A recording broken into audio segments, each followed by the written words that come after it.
against domestic violence. So we would want to understand whether, as well as men, can come and seek justice if you experience domestic violence.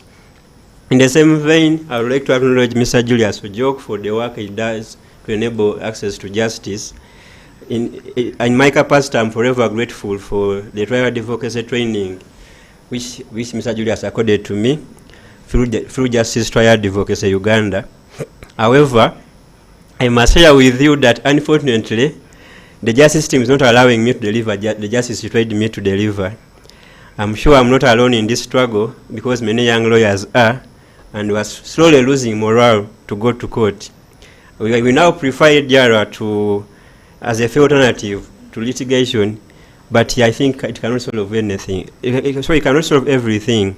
So today I look forward to your insights on how we can best deliver justice to Ugandans despite this system, which is swallowed by case backlog, and how we can deliver justice in a system which is presumably serving injustice. Colleagues, as they say, no one can stop reggae and no one will stop reggae. My name is Alfred. I'm honored to host this conversation today with Mr. Nelson Karuhanga. And here with that, I will hand over to Nelson Karuhanga to proceed. But just before he proceeds, I would like to know, I've seen very many High Court statutes today. I've seen High Court statutes of, there's now Wakiso High Court, there is Patong High Court, there is Rakai High Court, and usually said that courts are not just buildings. So are we just creating more courts with no judicial officers? Because already in Masaka there's no judicial officers. So are we creating more buildings without judicial officers? Or I'd like to have your comment on that. And then, probably they make creating mission-based courts where the mission-based judges will deliver justice from. Before you give, I would like you to just clarify on that before you dig into the conversation. Thank you. Thank you. Thank you, Alfred. I'm honored to be here, and I'm very grateful to Julius and Lillian for joining us, and to you, Alfred, of course, for your fantastic hosting services that you've graciously rendered us in the last 9 weeks. And I think it's been 9 weeks of excellent conversations. We've generated some heat and generated some light as well. And light, we know, is the best disinfectant. Your question to me is, you're seeing many high court circuits being put up. Are these high court circuits, is court just a building?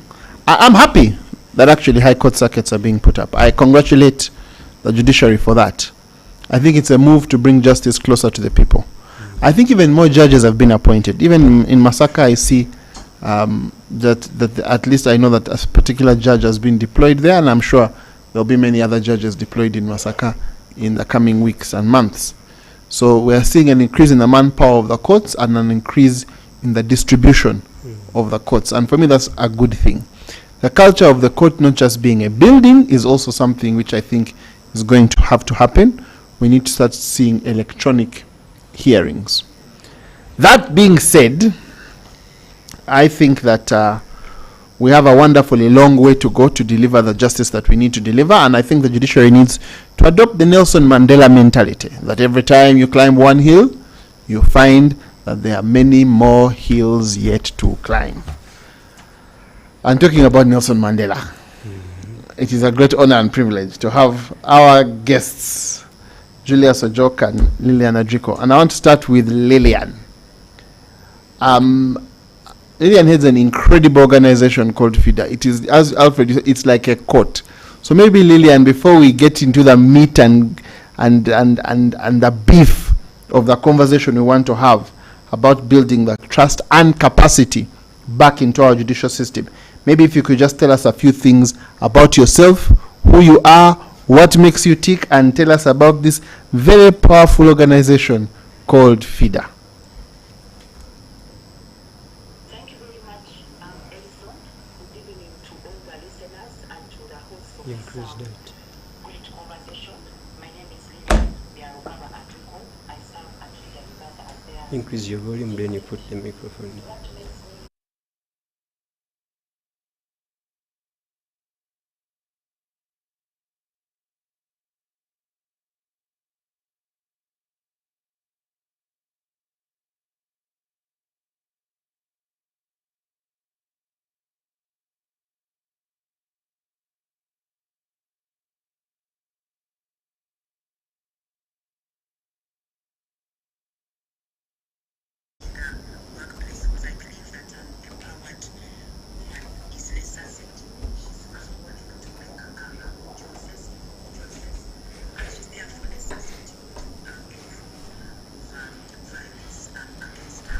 can't hear her.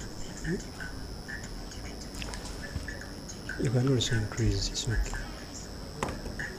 Organization, FIDA Uganda, that made 50 years last year. It was formed in 1974. FIDA is in itself an acronym, a Spanish acronym that loosely means an association of women lawyers. We use the law as a tool for social justice. Our program constituency, women and children, to answer the question as to whether we handle men, as long as a man can prove to us that the ultimate beneficiary of our intervention will benefit a woman or a child, we will take that man on. If you look at our statistics, about 40% of the cases that we handled last year were actually filed by men. So briefly, that is what FIDA is.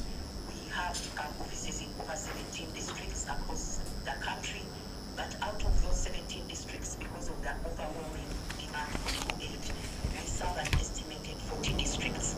Every district that we are in, we serve a neighboring 3 or 4 districts. Briefly, that is it about me, Edison, and about the entity that I work for, which is FIDA Uganda. Yes, Julius. It's okay, ask him. Mute. Thank you so much. You are in 40 districts, you said, and 17.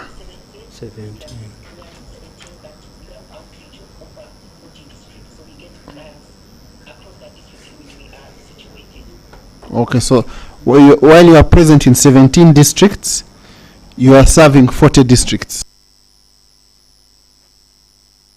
Some of the example we've been giving of court is not a building. You can lack a physical presence but be present. That is correct, because some of our services are actually offered virtually. So we are endorsing digitization to expand our services. So you are spot on, Edison. You know, there's a big debate about men online these days. I think when they hear that you are digital, you may be scaring some people. But allow me to welcome Julius. Julius Ojok, I think Alfred already introduced you. You are a trainer in litigation. I have also myself been trained by Julius. He's a litigator. I've also been against him in court before he trained me. I regretted not having gone to the training before I met him in the courtroom. But he's also a good friend and someone I've known for long. But Julius, just tell us about yourself briefly and what makes you tick. Thank you very much, Ellison. Thank you very much, listeners. I feel very privileged that you honored me with your time. I know it's precious time, especially at this time, and especially for the women. Gender roles demands that now is up. So I really feel honored that you given us your time. Let me start with what Alfred said about his frustration of not being able to practice what we taught him. Don't be frustrated, and I'll use the example of 2 people who are on the call. That's Nicholas Oteo and Diana Nisiko. I think when Nicholas is confronted with justice, that is when his true colors come up. He gets the zeal to fight it more. And Diana will tell you, when you only have that maybe 500,000 and you feel frustrated, that's the reason why you work hard and get more money in your pocket. So that frustration should be a drive for you to work harder, not to get frustrated. And I encourage you to work harder, don't get frustrated. That is our mission, that justice must be achieved by all means. Coming back to your question, Ellison, I think fighting injustice is what keeps me going, and mainly for the poor who cannot afford. You find that many of our people, and because of our justice system, which is mainly colonial and just about 100 years, may not be able to access afford the justice system. That is what keeps me going, and that is why I have dedicated my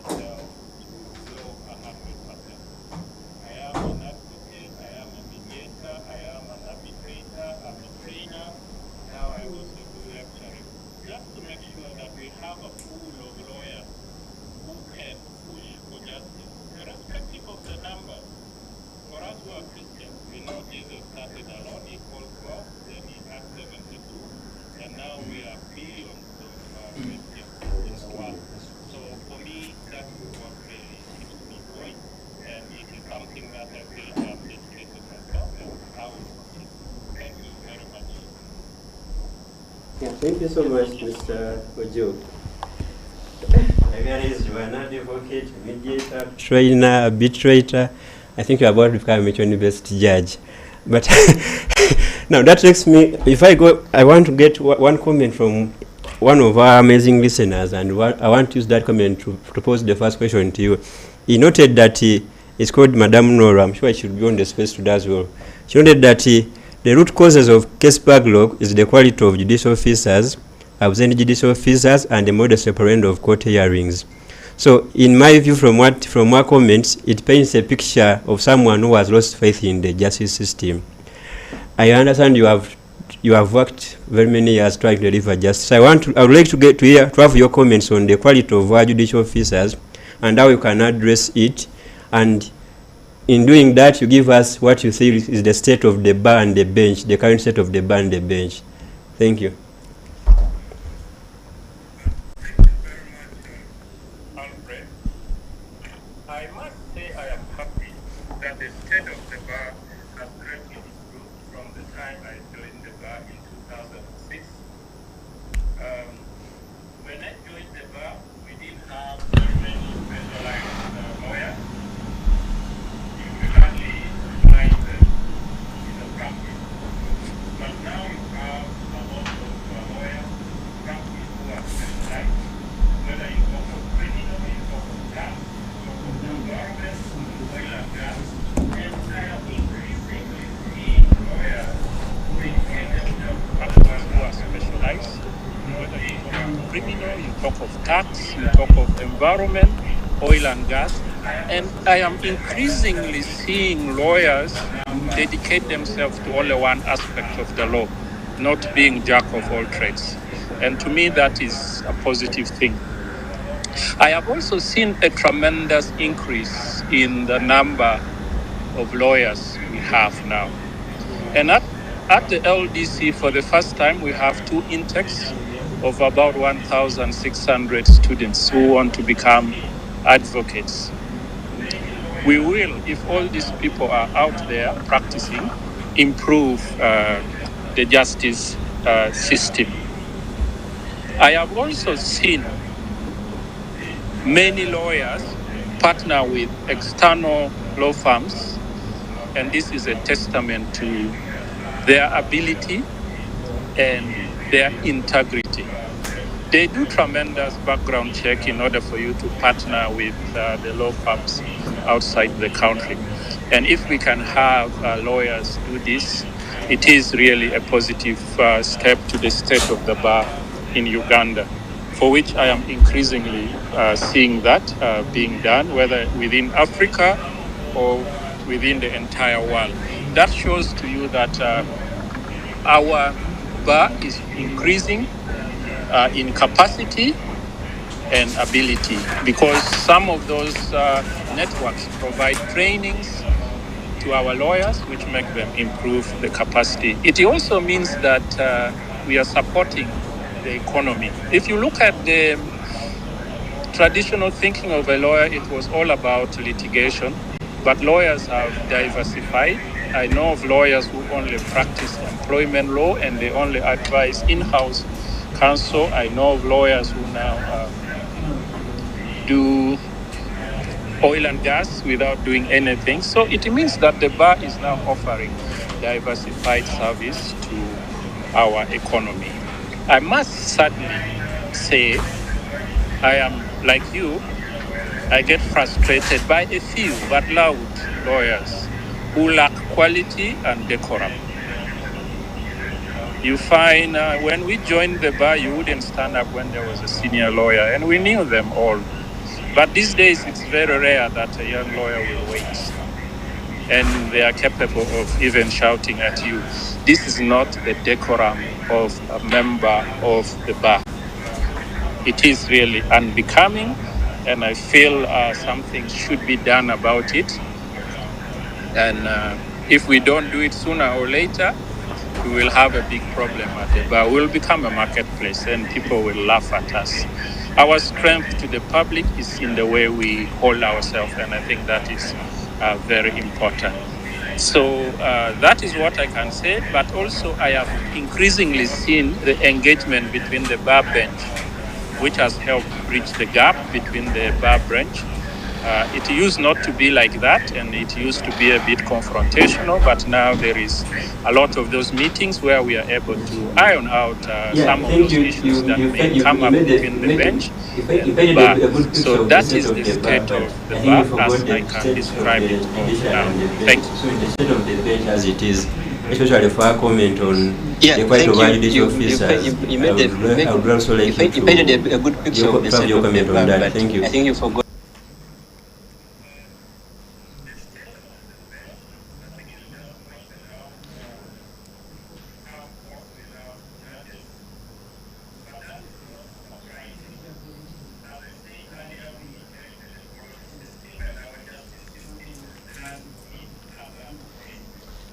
You can ask Leon now.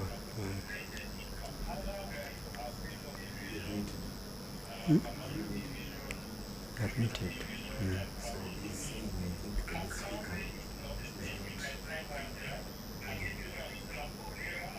You see, he wants us to use using one phone, but you see, I can't listen from his phone.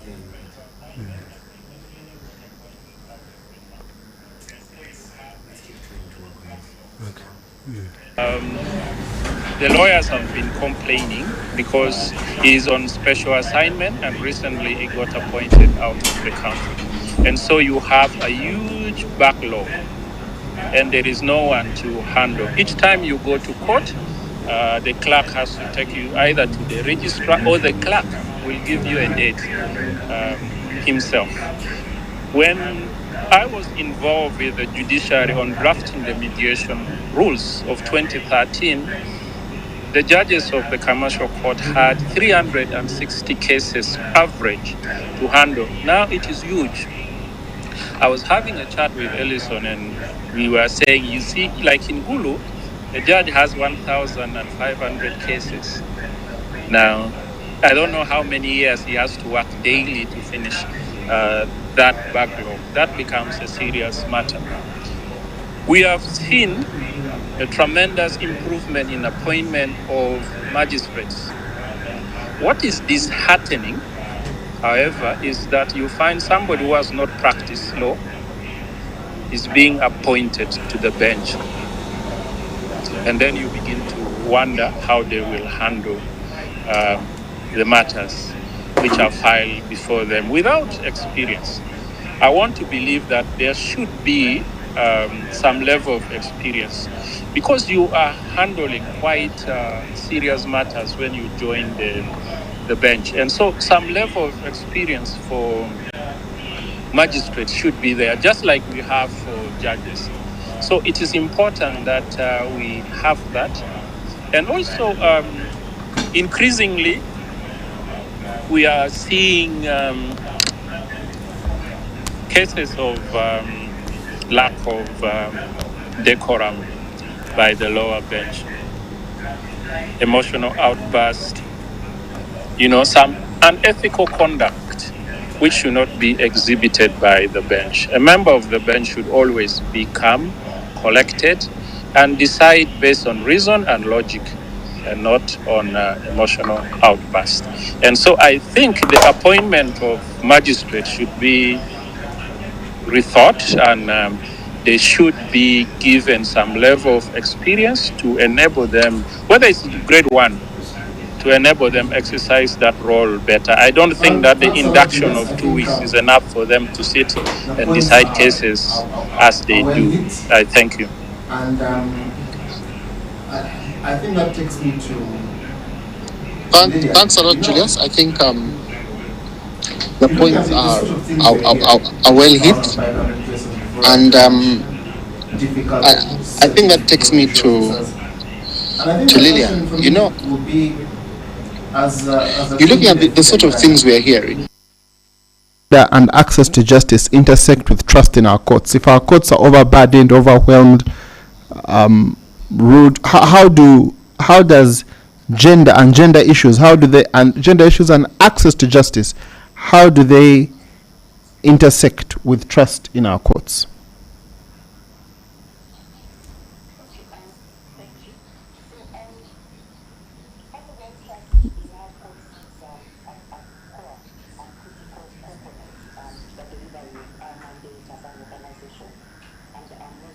especially as a legal aid service provider.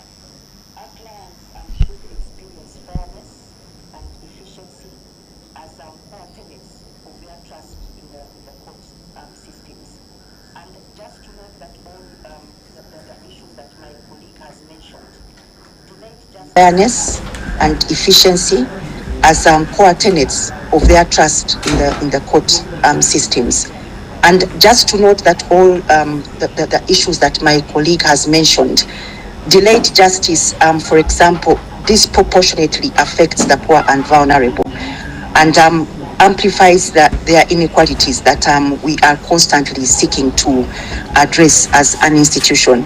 So for whatever a person that can afford in the court system suffers, our client suffers that, like 10 times over the other person that can afford to seek the services of a private lawyer, for example. Delayed justice in the justice system, it compounds social inequalities. It perpetuates poverty. Remember that our clients can hardly afford filing fees. They can't afford transport to the courts that are far from, where the clients live. We have districts where we don't even have any court at all. So that, coupled with the time poverty issue, our clients, who are mostly women, have got a lot of domestic work that they need to attend to that consumes a lot of their time.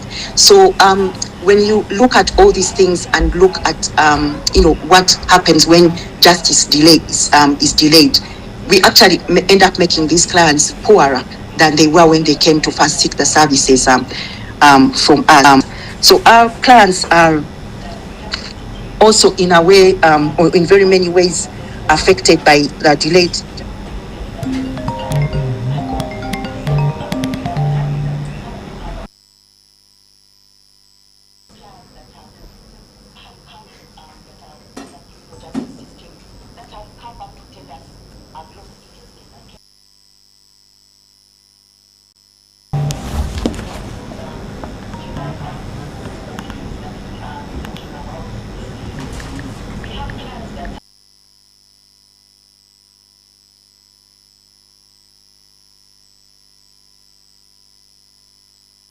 By the perpetrators because of those because of the delays that we are talking about this evening.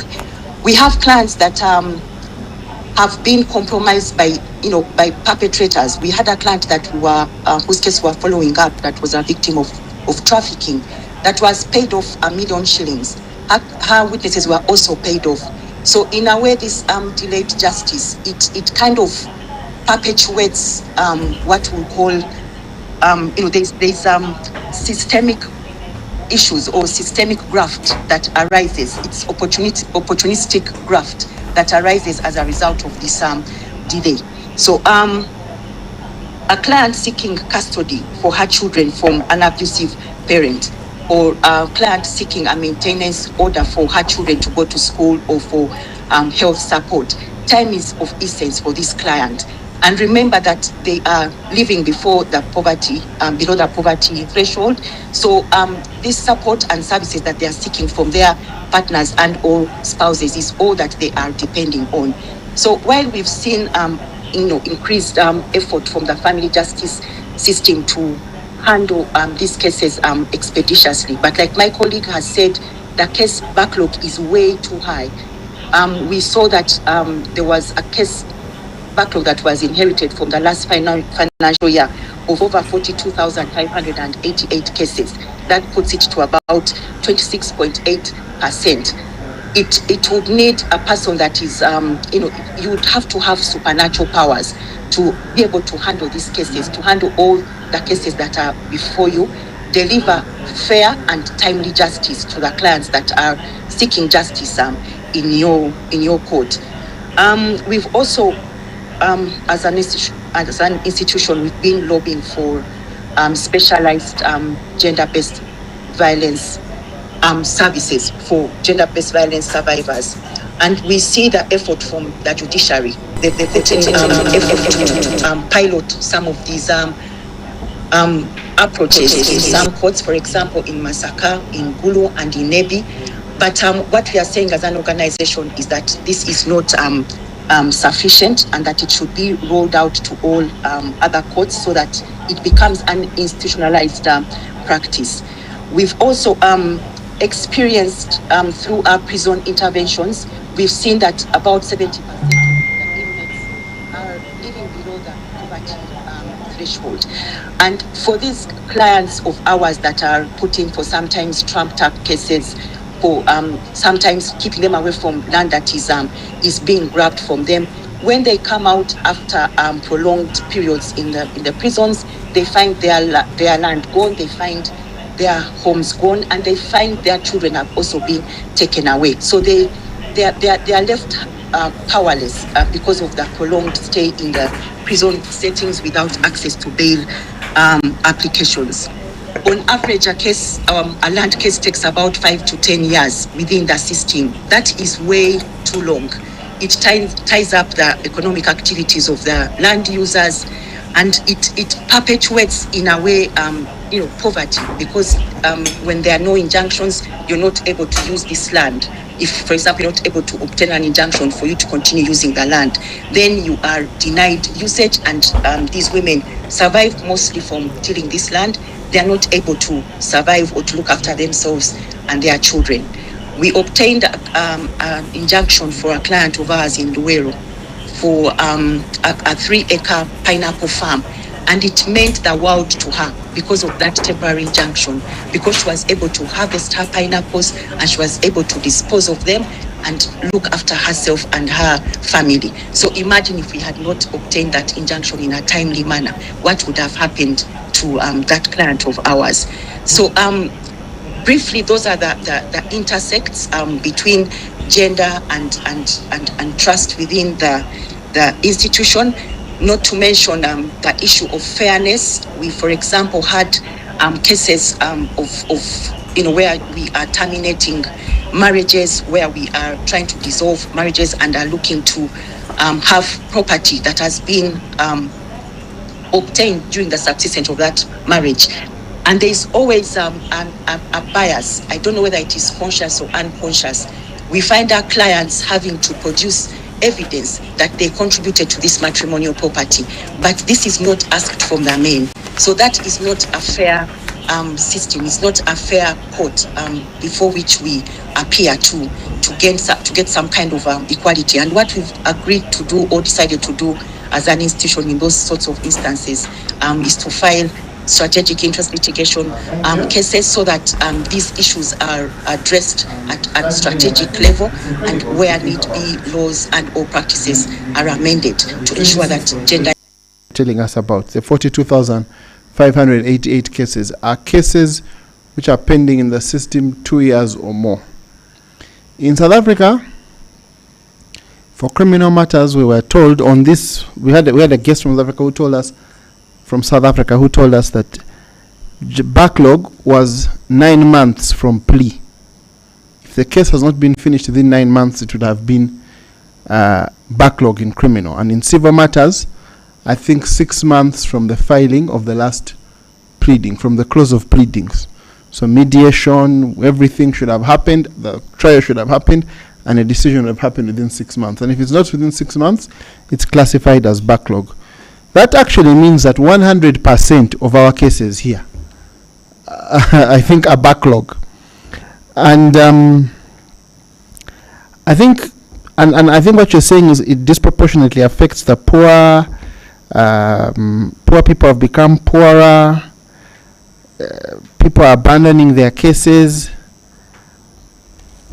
What should we do? What can we actually do to make sure that we put justice back in business, Lillian?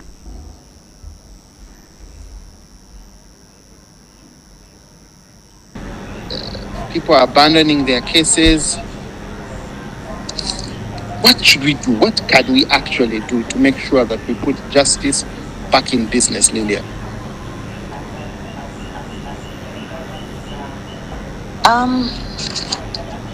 That is a question that needs a multifaceted approach. I'll attempt to respond to it. What we have been doing as FIDA Uganda is we've partnered actually with the judiciary to ensure that some of these issues that I have mentioned are addressed, but a lot of it remains points of lobbying for us.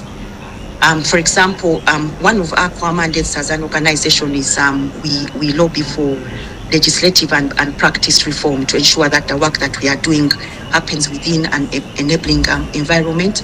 So two core laws that need to be passed as a matter of urgency. One is the Witness Protection Law, and the other is the National Law on Legal Aid.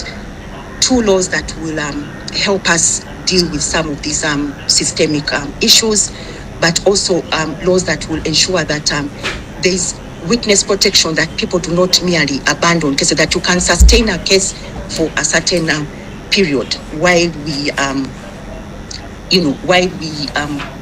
collect and gather the witnesses. So that is the starting point for us as an organization. The other is to emphasize the need for mediation. I know that some of our officers in the districts that we serve are court-annexed mediators. Let's encourage the courts to also annex institutions like FIDA. We can offer support in mediating family matters so that this 26% or these 42,000 cases that we are looking at are resolved at mediation level, as my colleague already mentioned. FIDA has been intentional on training and capacitating cultural leaders, what we call the informal justice sector.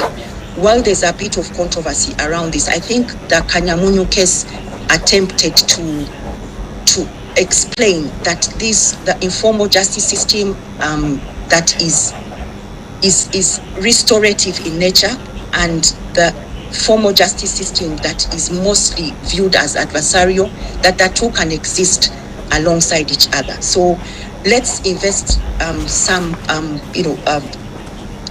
time and money in capacitating the cultural leaders so that they handle some of these cases at community level. We've seen it work in Rwanda through I think they call them mediation committees.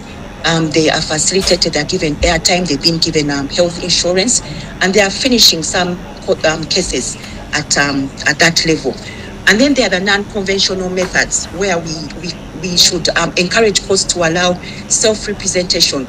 Sometimes even the lawyers, the legal aid service providers, are not able to represent everyone that comes through our gates as legal aid service providers. But if we coach them, if we coach the witnesses and tell them what to say in a fairly simple matter like a maintenance matter, I'm sure that they would be able to represent themselves. But we've had some magistrates, some judges that are not quite agreeable to having some of our clients represent themselves. So briefly speaking, those are some of the things that I can quickly think about. Of course, there's the proverbial budget issue. There's the elephant in the room, that the budget that is ascribed to the judiciary is not sufficient. We have to continuously lobby so that these courts that you're saying are empty, that we recruit judicial officers so that we have functioning courts to address the backlog issue. It comes with a hefty budget, but it is something that needs to be done because access to justice is a core. Julius, you had told us about the 1,500 cases judges have to handle. The fact that in Lira, for example, the judge was away and there's basically no business happening in the court at all. You simply go there to meet the clerk and get a new date in hope and expectation that you will be heard. So Julius, like Lillian has given us all these proposals, but she has also stressed out to us a problem, and a problem that disproportionately affects the poor, that hits the poorest the hardest, but that affects everybody, rich and poor alike. People are stranded in a justice system that's not delivering justice. Mr. Rojok, how do we bring justice back into business? Over to you. Poorest the hardest, but that affects everybody, rich and poor alike. People are stranded in a justice system that's not delivering justice. Mr. Ojok, how do we bring justice back into business? Over to you. A case that would ordinarily take a year. Very disheartened and very disappointed with the justice system, especially in the area of Acholi, because of the backlog. You find that a case that would ordinarily take a year takes 10 years. In the process, the litigant has sold off his land, in most cases women, to finance the lawyers. And so they end up landless and they may not get justice. Now that is the problem of case backlog, because you cannot sustain continuous adjournment without hearing. These people do not go to offices, they do not have any clear sources of income, and all that they resort to is selling their land, which is the only asset they have. Now that is how unfair case backlog is to this region. For women, it is even worse. We all know that in this region where we do agriculture, it's the women who do the work. And if they're in court all the time, and you travel several kilometers to the court, stay until late. I remember there was a day when Justice Gigi was still in Bulu, and he had 30 files for that day. Tell me when you can leave that courtroom. So they spend the whole day, and that in a way has an effect on their livelihood, because they come and spend the whole day in court. Some even have to travel a day before, sleep with a relative, attend court, maybe again sleep with that relative and go back. So the impact is really huge. Now, there are factors that to me greatly contribute to this problem. And one of them is language. We have stuck to English. When the magistrate knows the language, the lawyers know it, and the litigants know it. But the proceedings still have to be in English. A half day of hearing will take 2 days. Leave alone the injustice of poor interpretation, because most of the clerks do not come from that region. We end up with the backlog. We have transfer of judges. A judge is transferred, he has to leave the file, and it takes many months for the new judge to acclimatize himself or herself with the new file. He has left it in the middle of the case. Sometimes the file has to be sent to the judge who has been transferred. You end up losing 6 months. We end up with the backlog. You have the issue of, let me put it into perspective. A judge upcountry works for roughly about 8 months in a year. The first month is on his annual leave. The second month is on court vacation. The third month is conducting a criminal session somewhere else outside his jurisdiction. The fourth one is conducting plea bargain sessions. And now we have gender-based violence sessions, which have been introduced in our system. So you find that all those months are gone. And so we end up with the backlog. In the meantime, no substitute has been provided to help this person who is not at the station. So we end up with very little time for these judges, and yet they are extremely few for a population of 45 million Ugandans. You cannot compare the ratio of judges to the ratio of MPs. It is just, even ministers, you cannot compare the ratio of judges to ministers. And that is disturbing. What I think should be done,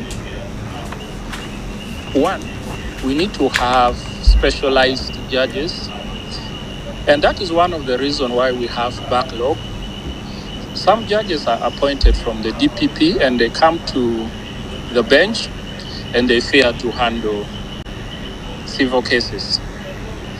Others fear to handle. Justice Biamukama, who is now the chairperson EC, was very honest. He said, I need to get my footing in civil procedure. And so he would ask the lawyers to prepare adequately. And within a short time, he pulled it off, and he gave us one of the best decisions. So I think we need to have specialized judges in a division who are not transferred. Justice Mubiru did a wonderful job in Gulu, notwithstanding that most of the cases are customary land cases.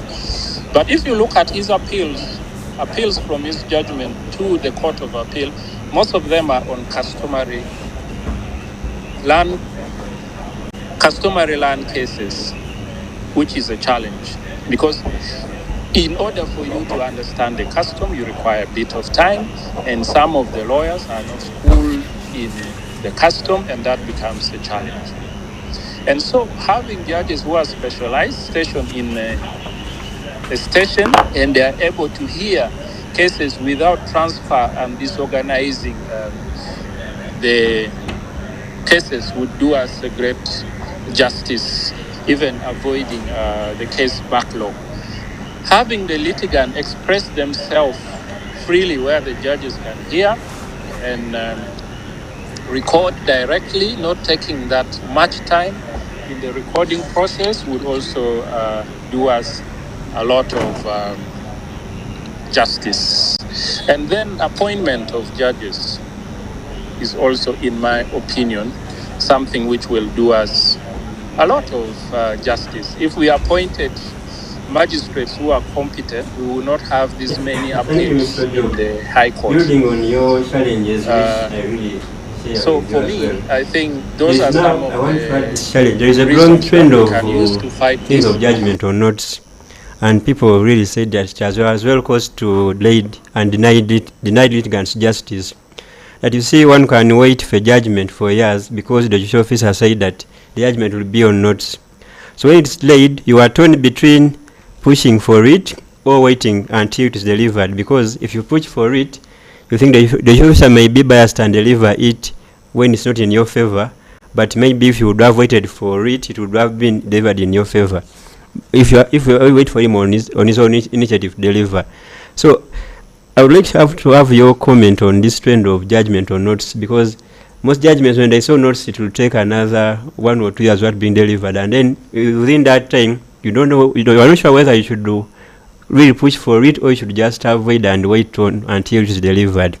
So what do you usually do when you feel that judgment has been delayed to be delivered, and how do you manage that anxiety? And probably I know I'm getting the question is very many at once, but I need to add those so that you just answer them at a go. And as a renowned change maker and trainer who is really so covers on advancement in legal profession, what reforms are really most urgent to increase capacity in our justice system and also restore the faith in our judiciary, because people seem to have lost faith? Thank you, Mr.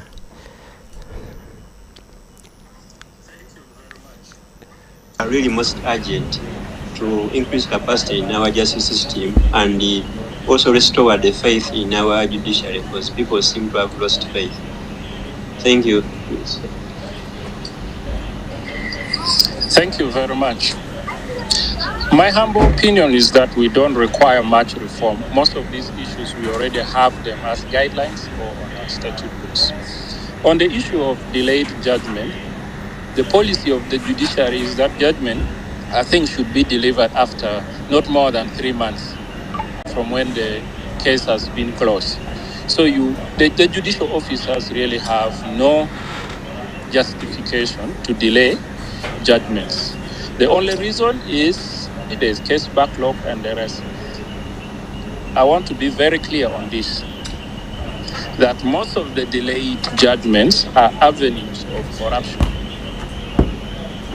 A judgment is delayed so that the litigants can come and see the judicial officer. That to me is unacceptable. There is no way. And a good judicial officer will tell you the best time to write judgment is when you've just had the case. But if you've waited for 2 years, then you get to write a judgment. Your recollection of the case is not as good as immediately after the case.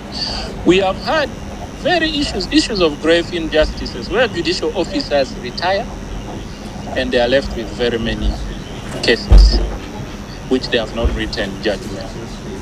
It is really not acceptable. I would think to do that, it should be implementing the policies of the judiciary. The judiciary has got very good policies on all these matters. So why wouldn't a judge stop hearing the case, write a judgment, and then proceed with the other cases? I don't understand that. But to me, I think the delayed judgment in itself, and you end up getting another judicial officer write a judgment where he has never seen the witness, he has never had the case, and he gets to write a judgment. Now, tell me how he's going to reflect on the demeanor of the witness, how is he going to credit the witnesses in his judgment? That in the end results into an injustice because you are only dealing with somebody's notes, not yours. And in most cases, they don't deal with the courts, they deal with the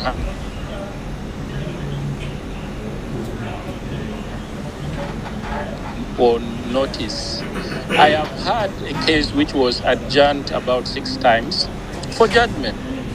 And I said I will not come back to this court for this judgment. Thank God the judicial officer is retired, and I believe that will not occur to any other person.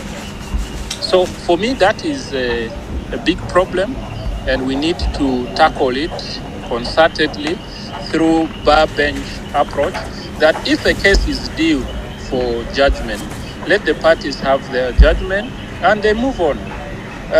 The cases may not be as bad in Kampala as they are up country.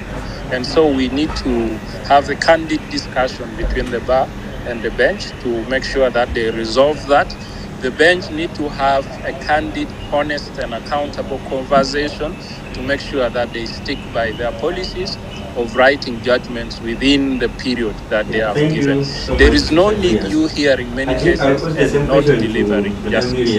Deliver justice and allow the handles are very sensitive. I imagine you're handling a domestic violence issue, probably, yeah, someone's land is being taken, and then they say, matter pending judgment, and then 1 year later, 2 years later, judgment has not yet been delivered. How do you handle those clients who are facing gender-based violence, and then they're having to wait for judgment for 1 or 2 years? Like, how do you even deal with their anxiety? And maybe what would you propose would be done better to better deliver justice to such clients, which you handle? Thank you.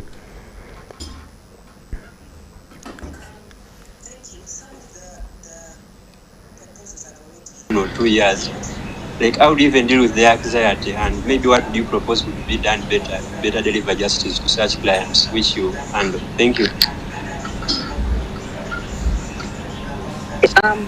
Thank you. Some of the proposals I've already mentioned. We, for example, lobbied that gender-based violence cases be fast-tracked through the system, and that is what my colleague Mr. Ojok is talking about. That judges have been assigned special sessions. What we are saying is that it is not a new assignment, but rather what we are telling them is to look through their cause lists and ensure that gender-based violence cases, because of the time-bound nature of the case, that they are prioritized. That if you have a cause list, you have GBV cases prioritized on that cause list. So it's not a new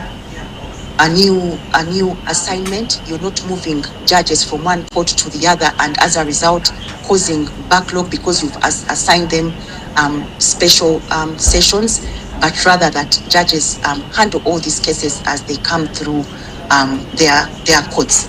Of course, in so doing, then we are handling less anxious clients, because what happens that, for example, FIDA also works with, we do some kind of watch brief sessions. So you help the prosecutor or the investigators to assemble the witnesses. You put them together, help to organize the files as a watch brief lawyer. And in that way, you work together, collaborate with the DPP's office to ensure that, that justice is speedily delivered.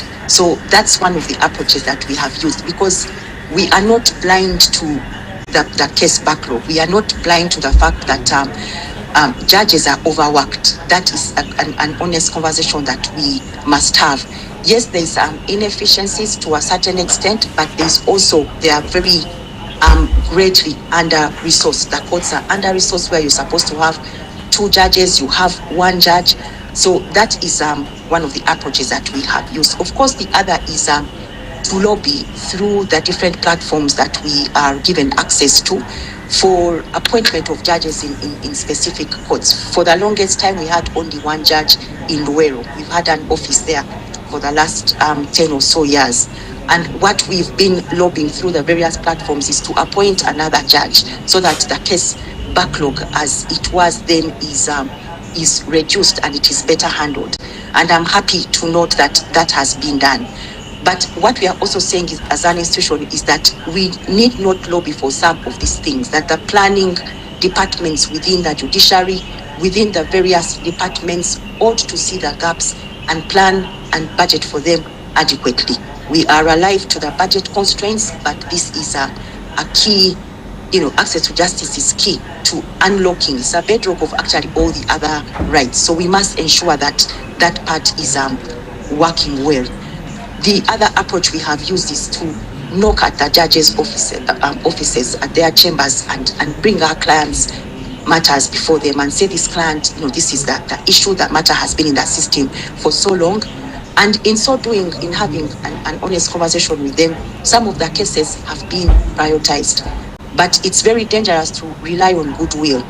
All of these best practices, the efficiency, must be institutionalized so that no one has to knock at another person's door to ensure that justice is done for their clients. But for legal aid service providers, it is a lived reality. I'm looking at the existing laws at Order 33 of the Civil Procedure Rules that provide for how an indigent person can file for a case, and it's in itself a barrier. There's a process. You've got to make an application. There's got to be someone that sits and considers. So perhaps to have some of these laws either amended or done away with, so that we deal with a new law under the National Legal Aid Law that can speak to the urgency of legal aid, that needs to prioritize these cases within the system, and to perhaps, as a parting shot for this specific question, to revisit the remuneration that is given to people that handle cases for people within the criminal justice system. Let's improve that so that we can have more qualitative and committed. I had very many other questions, but I think when Mr. Ojok talked of that we need to have specialist judges, Councillor Wilson said as that we need to have mission-based judges. So before I give the microphone to her to handle that bit, we have had one for audience since 7 p.m. now. It's clocking to 8, and it will be injustice if we don't get to hear from the audience if they have any questions. So any person who is having questions, you can request to speak. You can share it in my inbox or in the comment section. We will be addressing them, but in the meantime, let's first have Mr. Wilson address his mission-based judges, because Mr. Julius hinted on the specialist judges, and for him we read it at mission-based judges. Thank you. No, I'm not sure that like that. I think, but I think what we are seeing is very clear. Section 18, I believe, of the Judicature Act says that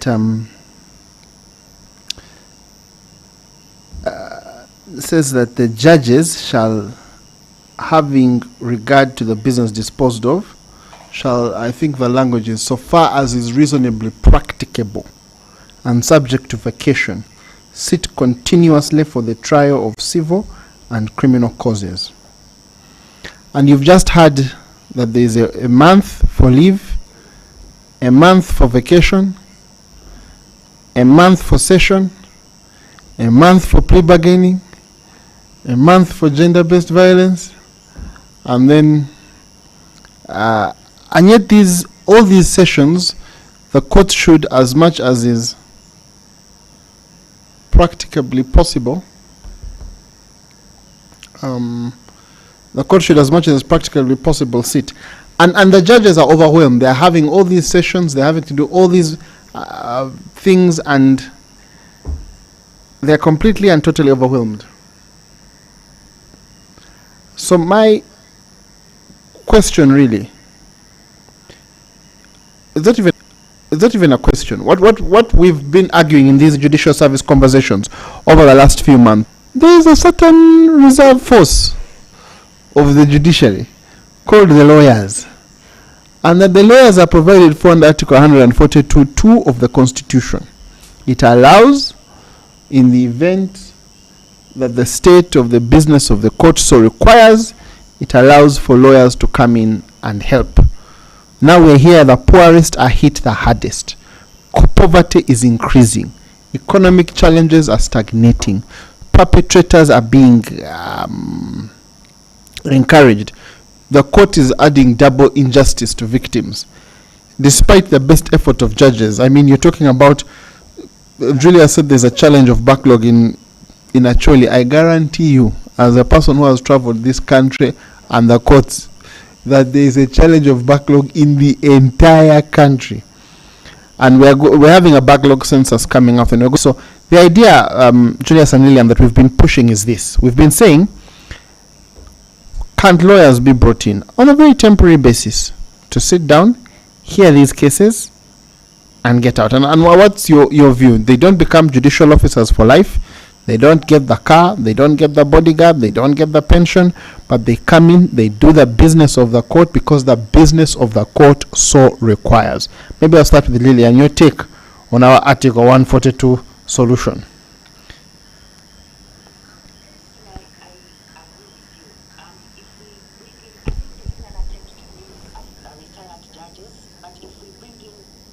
Requires. Maybe I'll start with Lillian. Your take on our Article 142 solution. Edison, I agree with you. If we bring in, I think there's been an attempt to bring a retired judges, but if we bring in what Julius called the specialized lawyers that have sufficient knowledge in a particular area, bring them in for a season, give them specific terms of reference, and have them at least clear the case backlog, so that we do not have to inherit cases from a previous year into the year following. That when you enter a year, perhaps the presiding judges handle the fresh cases, and then have these what you're calling the mission judges handle the backlog. So would then assign these mission judges the 42,000 case backlog that we inherited for the last financial year. Have them clear that, divide it amongst whoever it is that would have been recruited, and then let them go, and then bring them back to handle the backlog again. So for me, this is it's definitely something, coupled with all the other proposals that we've given of keeping, first of all, the cases out of the main judicial system. It would work. I suppose the only rider for me is the article is clear that this will be done, that the president has got the powers to appoint these judges where person fails to perform their duties. So where they are unable, not fails. So for us to unpack what unable means, the inability versus the case backlog, I think if we package this and make a good case, we would be able to evoke the powers of the president through this Article 142 and have these people appointed. Where someone, when the post is vacant, where someone is unable to perform the functions of that office, and where the state of the business of the courts of judicature so require. I don't know, Julius, what you think. For me, I found this to be extreme forward thinking in 1995. Someone in 1995 put a provision in our constitution that we have never used to face a challenge that we are facing in such a massive way, and that many other countries even adopt. So I don't know, Julius, what your take is on 142.2. Okay. Yes, Lillian, before Julius comes in. Yes, I just wanted to make a correction, or perhaps correct the impression that, when we talk about plea bargaining special sessions, that we must allocate a different month for each one of these. Yes, Lillian, before Julius comes in. Yes, I just wanted to make a correction, or perhaps correct the impression that, when we talk about plea bargaining special sessions, that we must allocate a different month for each one of these, activities that we have mentioned. It is possible that a judge can schedule plea bargaining sessions, of course, bearing in mind that we need to make them gender responsive and survivor centered. Schedule so that a part of their day, like we diarize our work, that their diaries have components of plea bargaining, they've got components of special sessions, so that it does not look like they've got to move from their stations to go and handle special sessions, because we are saying that is not necessary. Let every big issues judge we've had be on these empowered. conversations that has come up quite intensely, Lillian, is this issue of plea bargaining. As you've seen, we've quoted the section of the Judicature Act, I think section 18, which says that the court shall hear, as far as is practicable, civil and criminal cases from day to day, basically not in sessions unless it's not practicable. But now this issue of plea bargaining, which has come up, many people who've come on this space, many lawyers who've come on this space, are very skeptical about plea bargaining. And the argument is that because of backlog, because of delay, if the average time someone is spending on remand is 5 to 7 years, even 1 year, if you spend 1 year on remand and they bring you a plea bargaining deal, some people, it has been argued on these spaces very strongly that this plea bargaining system seems to be adopted from a foreign jurisdiction without proper understanding. In the United States, for example, there's a time limit on how long a criminal case can remain within the system. It is within that time that you can plea bargain. Here, if they can hold you for 5 to 7 years and then come to plea bargain with you, the challenge many people have is that the plea bargaining has become what someone called judicial hostage taking, that there is a ransom. You are held until you can agree to serve some form of a punishment for being accused, and that people, especially people with less means, are opting for plea bargain not because it's a very successful system, but because in fact it is a perpetuation of injustice. I don't know what your take is on that. I agree with you for other reasons as well. One, Successful system, but because in fact it's a perpetuation of injustice. I don't know what your take is on that. I agree with you for other reasons as well. One, we as FIDA, we do not find it survivors, we don't find, first of all, the whole plea bargaining session. It does not quite have the rights, human rights approach to it. So you find that people they don't have sufficient explanation on what is going on. We've had clients in Luzira that say they just came and told us, this is what is happening. They don't explain the process to them, but they are made to sign for things that they have not adequately been explained to.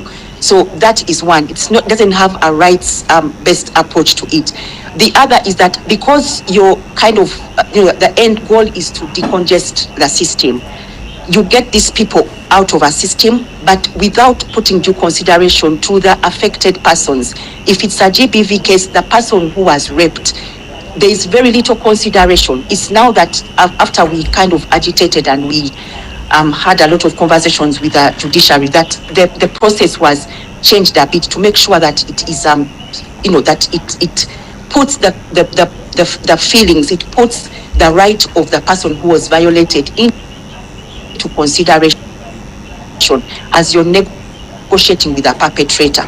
So that is beginning to come through. So yes, it is important, but we also found it it's got was Justice Bamwine at that time, was to consider the rights aspects to it, so that there is actually a form of justice that is delivered even in this plea bargaining session. So and the timeliness of it is critical, because someone can't wait, a victim of rape cannot wait for 7 years.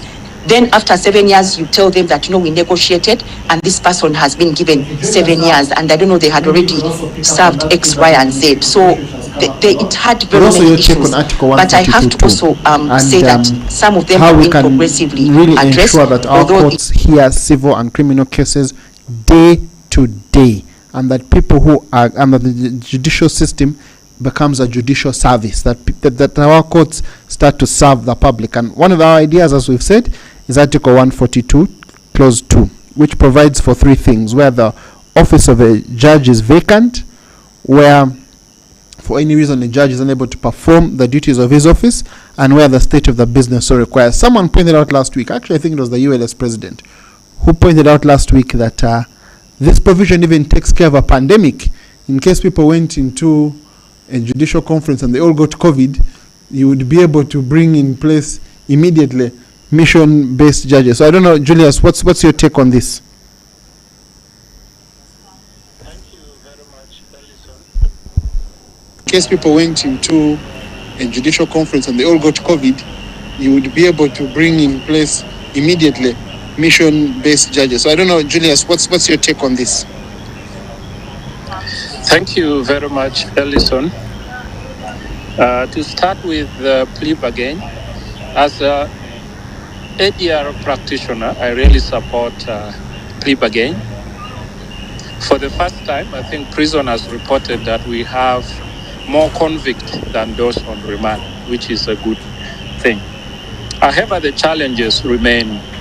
Still, again, because of backlog, many people fear that their cases will take long to be heard, and so they go for plea bargain and they are convicted and they go home after serving. So it still has many challenges, but that should not discourage us. We go improving on the system.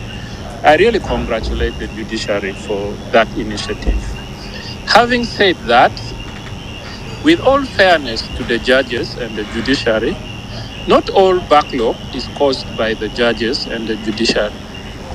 The advocates are to blame, and the litigants are also to blame. And so we need to address it using a multifaceted approach, not only focusing on the judges, because we advocates, sometimes we know the reason why we file cases, and also the litigants sometimes file cases for various reasons. That is why they seek the many adjournments. Sometimes it's not the judges, and we need to be fair to them. Structurally also, we need to be fair to the judges. I do not know of anyone sitting on the bench who is less than 45 years of age. And we all know that by that time, age has caught up, there are various diseases, the body is giving way, and so they have challenges. And given the workload, they need to balance. We also have a problem of not implementing fully what we conceive.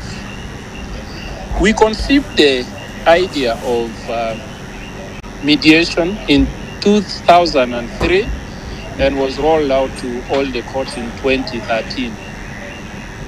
And by 2019, we had abandoned it. When we started at the commercial court, and I was one of the pioneer mediators, this was a collaboration between judiciary and advocates. We did not get paid for it. But our rate, if you check, was 30% success, meaning we reduced the case backlog by 30%. But along the way, we abandoned it. My colleague was talking about Rwanda. You go to Rwanda, they benchmarked here, they are doing better than us.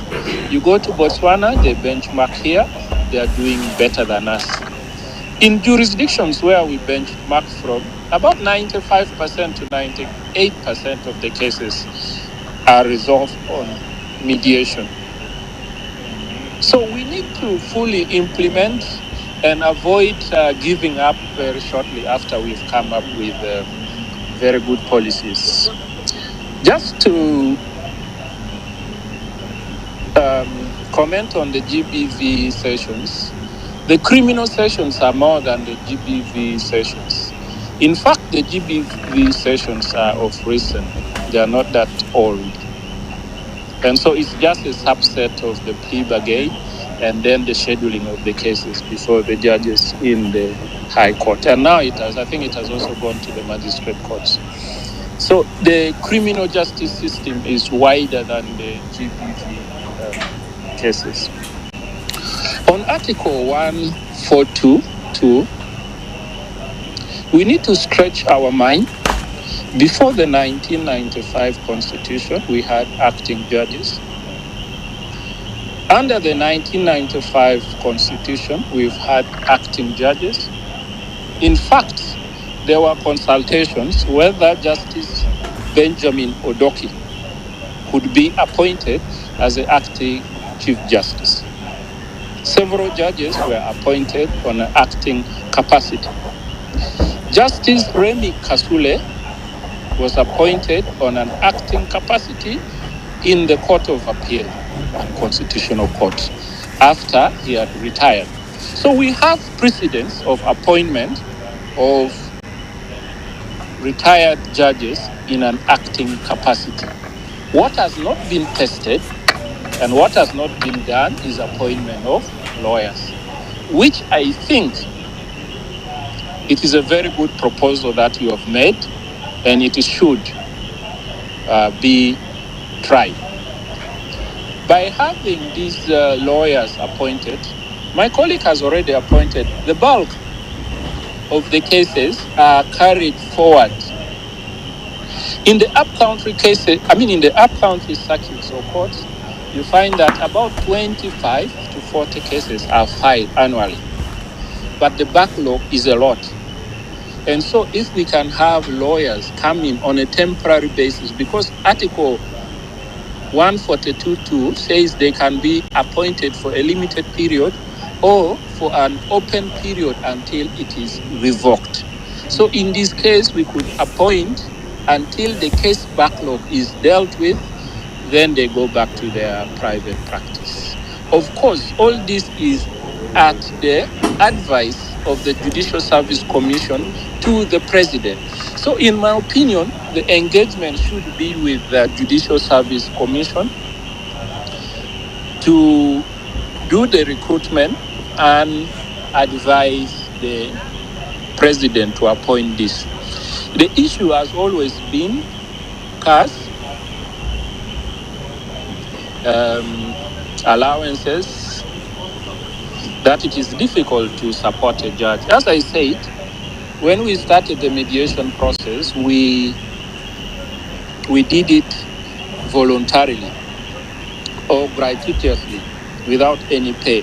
So they could negotiate with these lawyers that a certain amount, not the full entitlement of a judge, be given to these lawyers to do this work, and once they complete, they retire to their practice. Many of the lawyers are really affected by this case backlog.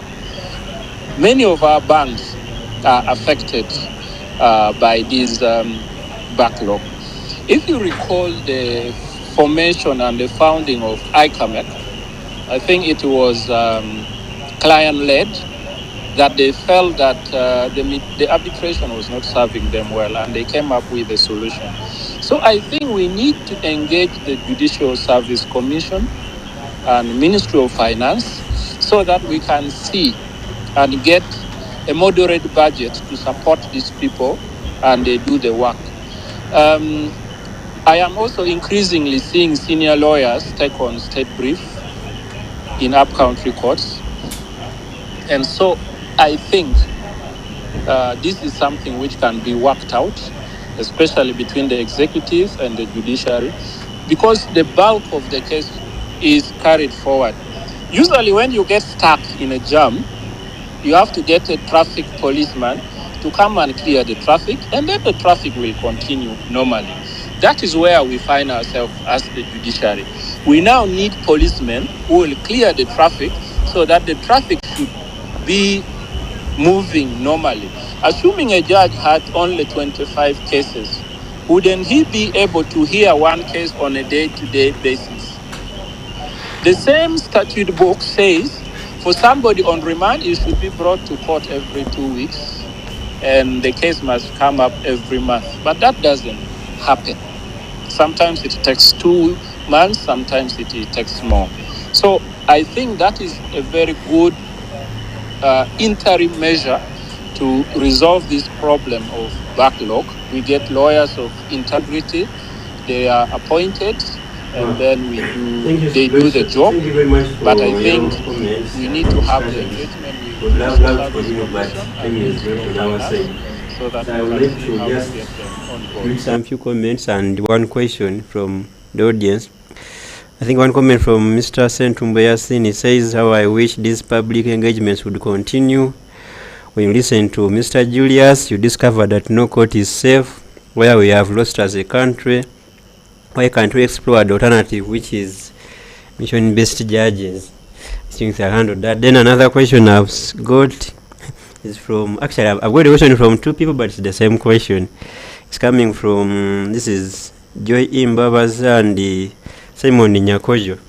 They're wondering, when are we voting our commissioner, the Job Service Commission?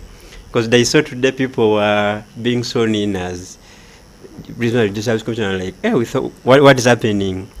Like, how far with the cases relating to this voting? I think they are now ready just to vote, and they're wondering, when are we voting? Because one question coming from the same two people, I don't know whether they are in the same space. I'm even wondering why they have the same question. But let me have your take on how far with the voting. When are we voting? We saw people today being sworn in to the commission. Where does this leave us? Thank you. I think that question is for me.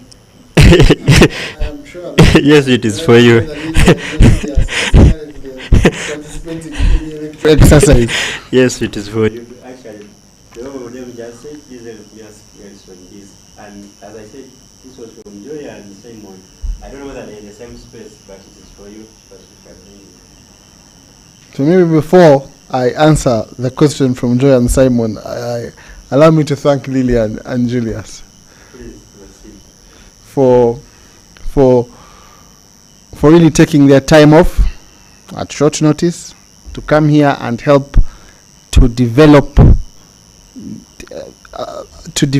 and to really raise the level of the conversation we are having within our legal spaces, to really put it in the context of practice and to put it in the context of people, to show that it is not just an issue about lawyers, but that justice is about people, and not just about affluent people, but about all people, about people who are being hit hard, and also for the work that they do, on the front lines of the work that they're doing every day, to make sure that justice becomes something that is realizable for the vast majority of our people. So thanks a lot, Lillian and Julius.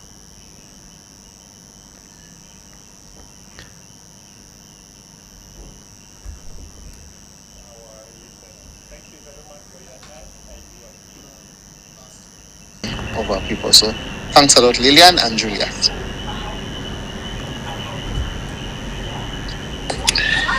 Thank you, Ellison, and thank you to our listeners. Thank you very much for your time. I do appreciate it. Ellison, thank you for having me. Thank you so much. Now to that final question which I have gotten, And, when to our listeners. are we voting? Actually, I think what people are asking is, Ellison, when are we voting for you? And the answer to that question is soon. Today, the application by the Uganda Law Society against some of the orders issued by Justice Musa Sekana came up in the Court of Appeal before a single judge. I think, and they have been here, and they had that application for 2 days, I think yesterday and today. and certain documents need to be filed by the end of this week, and I think we shall be getting some direction from where the Court of Appeal needs us to be. Personally, I was present in court, and the sense I get from what I saw in court is that soon and very soon, colleagues and friends, you are going to vote for me. Soon and very soon, nobody is going to stop our reggae. Soon and very soon, we are on course to go. But I think also, ultimately, I like the imagery that has been set out in this conversation. Imagery of there's no traffic police officer, but there is traffic at a roundabout or at an intersection, and everybody is trying to pass, and everybody is stuck. And the backlog has kept us stuck. The state of the bar bench relations has kept us stuck. The position we're in has kept us stuck. But I am confident that we shall move forward and that nobody shall be able to stop reggae. And as we end this, I think for those who are asking, you said it was Simon and Joy. I want to assure you, my friends, the time for voting not only is coming, but when that time comes, when that moment arrives, I think it is important that colleagues should ask themselves the same question the indefatigable Mr. Matovu asked in that timeless Afrigo song. Please, thank you so much for joining, and from all of us here to all of you wherever you are, good morning, good afternoon, good evening, and good night.